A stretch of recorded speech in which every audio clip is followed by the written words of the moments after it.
Where does self-esteem come from? Where does internal validation come from? If externally you actually are poor, broke, ugly, you are a loser, do you need to fake it to have self-esteem? And you could, but I think if you're that much of a loser, nobody's going to buy your act. The people that do buy your act are probably not people you want to be with. So then the question is, well, where would self-esteem come from if you really are just an unlucky person and you're not very smart and you're not very anything? And the answer is somewhat spiritual, by the way, but let's be realistic just for a minute, just to recognize that this is hard, right? It's hard for anyone. In fact, you can be brilliant, incredibly handsome, objectively wealthy, but just dumped by a woman who you thought was the greatest person in the world, and your business is suffering and you're making half as much as you were, even though you're still objectively wealthy, and you can feel like a giant loser, and it can be hard.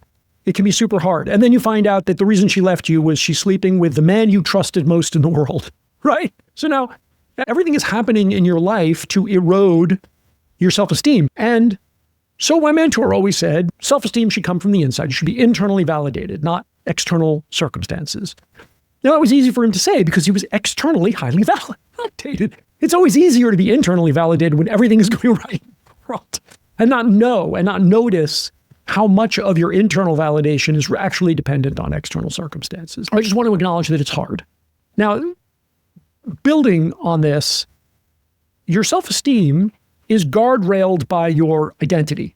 So if your identity of like who I am, what I mean in the world is tied to external circumstance, then your self-esteem will suffer because of the external circumstances. But if your identity is untethered from that, then even though things go wrong, and that does give you some kind of like, at least temporary self-esteem hit, you recover it quickly because your identity plays guardrail.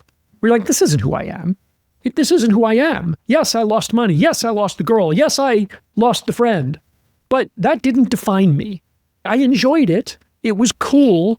It was a happy time in my life. And this is a shit time where I'm dealing with betrayal and disillusionment and a whole lot less money than I used to have, and all the other things, and maybe an accident that's left me less than I was, a medical situation or age. All these things can erode what we get to be in the world.